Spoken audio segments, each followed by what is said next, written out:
बिहार में इसी साल विधानसभा के चुनाव होने हैं, लिहाजा तमाम विधायक अपने अपने क्षेत्रों में लगातार सक्रिय नजर आ रहे हैं, लोगों से मिल रहे हैं और संवाद स्थापित कर रहे हैं। इसी कड़ी में फारबिसगंज के विधायक विद्यासागर केसरी ने न्यूज बाइस्कोप से खास बातचीत की है।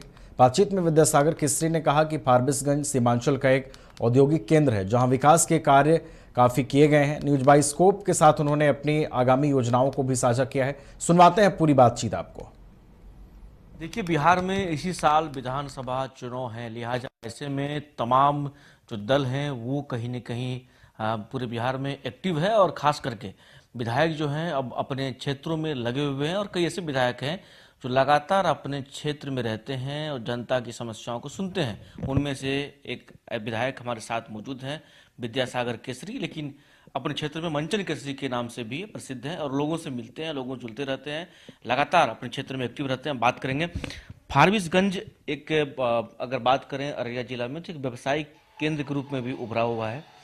फारबिसगंज के लिए अब क्या लग रहा है जो आपको अब अगर आते हैं तो इन चीज़ों पर ध्यान दिया जाएगा? क्योंकि हमको लगता है, हमने जो देखा है अररिया से कई चीज़ों की तुलना में फार बेटर फारबिसगंज। कैसे देखते हैं? बिल्कुल जो है कहता है फारबिसगंज जो है सामरिक दृष्टिकोण से भी जो है बहुत बड़ा स्थान रखता है फारबिसगंज।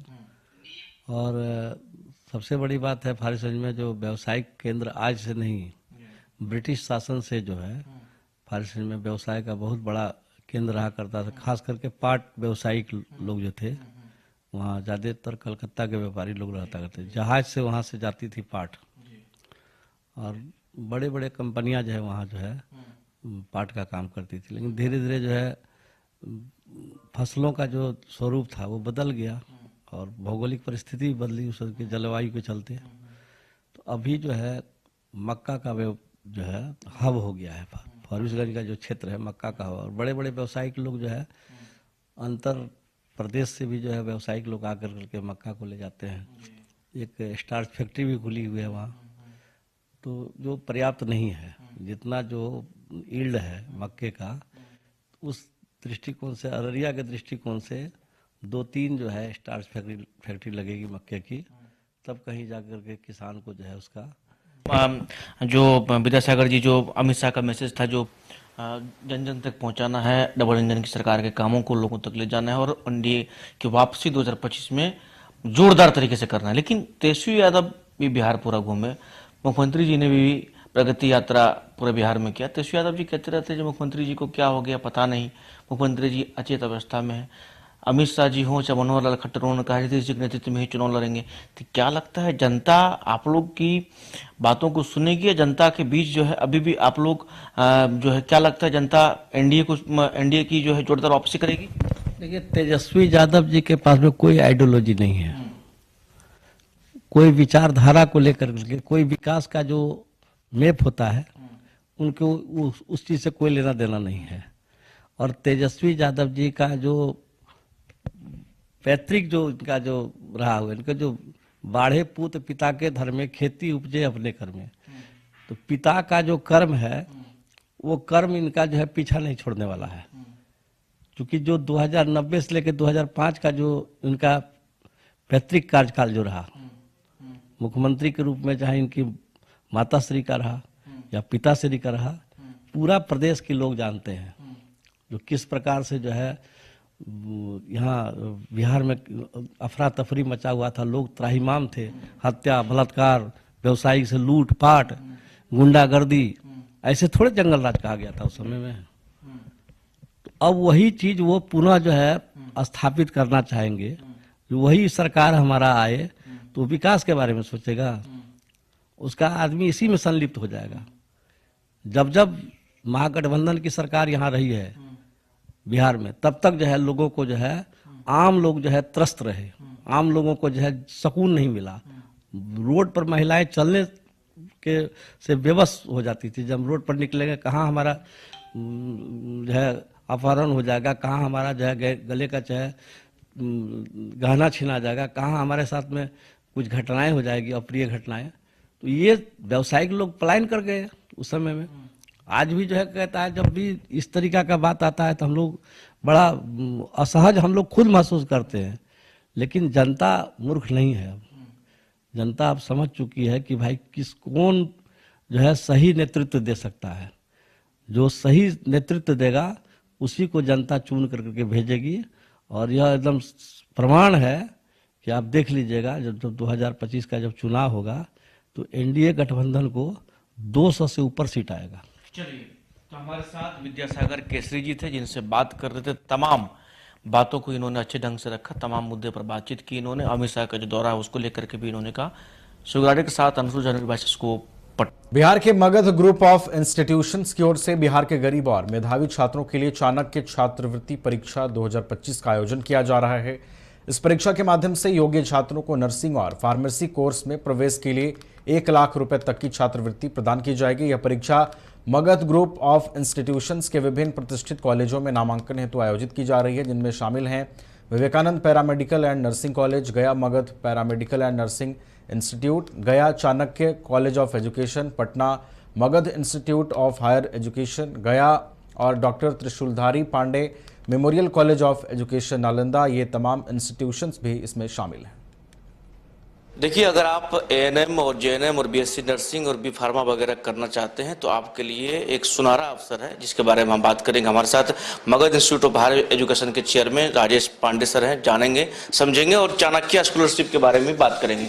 सर, क्या अगर जो बच्चे एएनएम जेएनएम और बीएससी नर्सिंग ये तमाम चीज़ करना चाहते हैं, आप उनके लिए स्कॉलरशिप लेकर के आए हैं, क्या कुछ सर खासियत है? देखिए, हर साल हम लोग चाणक्य स्कॉलरशिप लेकर के आते हैं और चाणक्य स्कॉलरशिप का हर साल हम लोग आयोजन करते हैं।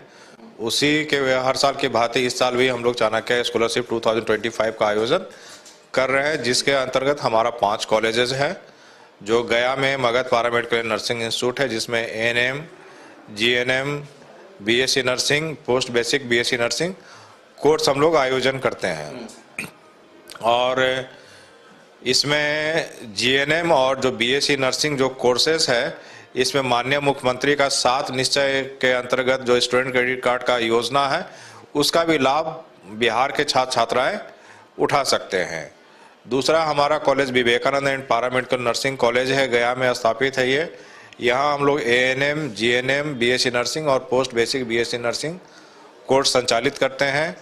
और यहाँ जीएनएम और बीएससी नर्सिंग कोर्स में माननीय मुख्यमंत्री का जो 7 निश्चय के अंतर्गत स्टूडेंट क्रेडिट कार्ड योजना का जो 4 लाख का लोन बिहार के छात्र छात्राओं को मिलता है, उसका लाभ उठा सकते हैं।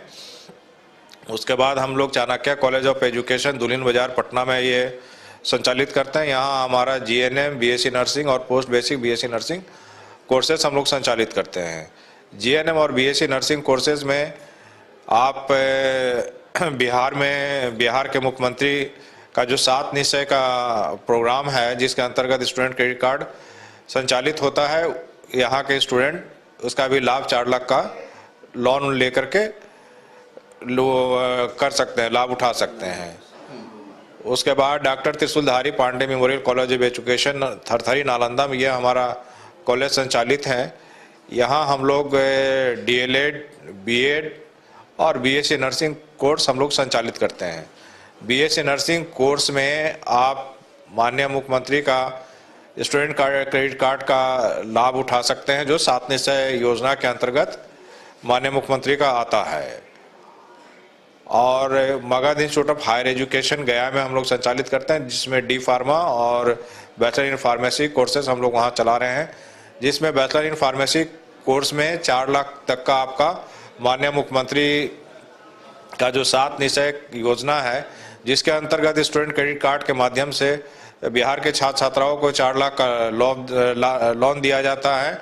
और आप बी फार्मेसी के लिए, बैचलर इन फार्मेसी के लिए यहाँ के स्टूडेंट आप 4 लाख का लोन स्टूडेंट क्रेडिट कार्ड के माध्यम से प्राप्त कर सकते हैं।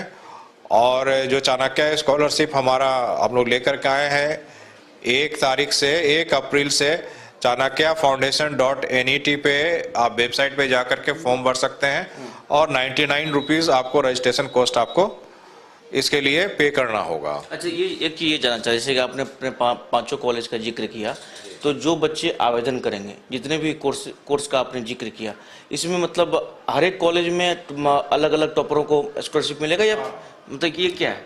अरे, जितने भी हमारे यहाँ कॉलेज है, पांचों कॉलेज में और पांचों जो भी कोर्सेज है, कोर्स वाइज टॉपर हम लोग डिसाइड करेंगे। कितना संख्या होगा इसका? First second third. फर्स्ट को हम लोग 1 लाख, सेकंड को 75 और थर्ड को 50,000, और ये तीनों को 1 ईयर हॉस्टल फ्री हम लोग देंगे। अच्छा, एक चीज जानना चाहें, देखिए संस्थान बिहार में भी बहुत सारे संस्थान खुल चुके हैं, लेकिन अगर हम बात करें आपके बारे में जानना चाहें तो होता है जो बच्चों को क्या क्या सुविधाएं अपने यहाँ मिलता है, जो भी कॉलेज है, पांचों कॉलेज का आपने जिक्र किया, सुविधाएं क्या कुछ मिलता है बच्चों के लिए?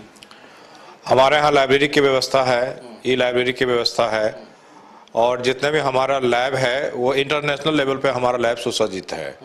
और यहाँ पे हम लोग ये बिहार के स्टूडेंट और बिहार के जो भी पेरेंट्स हैं उनसे एक आग्रह करेंगे, वो आकर के हमारा कॉलेज विजिट करके एक बार देखें तो उन्हें लगेगा कि भाई और जो कॉलेज है वहाँ से हमारा क्या अलग है। और हॉस्टल भी जो है वो हम लोग ने काफ़ी बढ़िया बना रखा है स्टूडेंट के लिए, और खाना पीना भी हम लोग ये कोशिश करते हैं कि जो घर में उन्हें खाना मिले वो हम हॉस्टल में उन्हें मुहैया कराएं, ताकि उन्हें घर का फील आए, उन्हें ये ना लगे कि हम घर में नहीं हैं और अब बाहर में हैं। देखिए, अगर आप राजधानी पटना में स्कूली बच्चों को ऑटो से स्कूल ले जाने पर डीजीपी ने प्रतिबंध लगा दिया है, जिसके बाद से ऑटो चालकों में काफी नाराजगी देखने को मिल रही है। एक तरफ जहां अभिभावक डीजीपी के फैसले को सही ठहरा रहे हैं, तो दूसरी ओर ऑटो चालक हड़ताल पर जाने का मन बना रहे हैं। न्यूज बाइस्कोप संवाददाता विवेक ने इसका जायजा लिया। और जो नया अभी डीजल टेम्पो खरीदा, उसके बाद सीएनजी लगाया, एक बैग कितना का तो ईएमआई बाकी है, गवर्नमेंट एक बैग रोक लगा दिया। आखिर वजह क्या है? वजह कुछ नहीं, कहीं एक्सीडेंट लिखा है, वो पेपर में दिया हुआ था, उसके बेसिस पर। तो यहाँ लोकल में क्या एक्सीडेंट होगा? लोकल में जैसे बाईपास हाईवे पे चलेगा उसको ना एक्सीडेंट होगा, यहाँ तो ऐसा कोई बाईपास है नहीं, कोई भी ऐसा स्कूल नहीं है अभी यहाँ पर। जैसे होता था ना, एक ऑटो में कैपेसिटी बैठने का कुछ और रहता था, लेकिन लोग उसका कुछ बात ही नहीं है, कैपेसिटी का भी उस पर बात नहीं है। बात है कि ऑटो पर और ई रिक्शा पर बच्चा को नहीं बैठाएंगे, बस यही है। ऑटो है तो ऑटो में कैपेसिटी बता दिया जाना कि हाँ इतना बच्चा आप लोग ले जाइए। अब ये वैन है तो वैन 7+1 में पास है, तो 7 बच्चा ले जाएंगे, पोसाई खा जाएगा? ये खाने वाला तो बात है ना। एक कैपेसिटी ऐसा बना दीजिए कि गार्जियन को भी ज़्यादा बाहर ना पड़े और हम लोग को भी जेन्युइन कमाई हो जाए। तो एक बार बोलिए कि नहीं ये इतना सीट में पास है, इतना ही आपको ढोना बोला गया था। कितना कैपेसिटी कोई बताता ही नहीं है। बताया गया है कि नहीं कैपेसिटी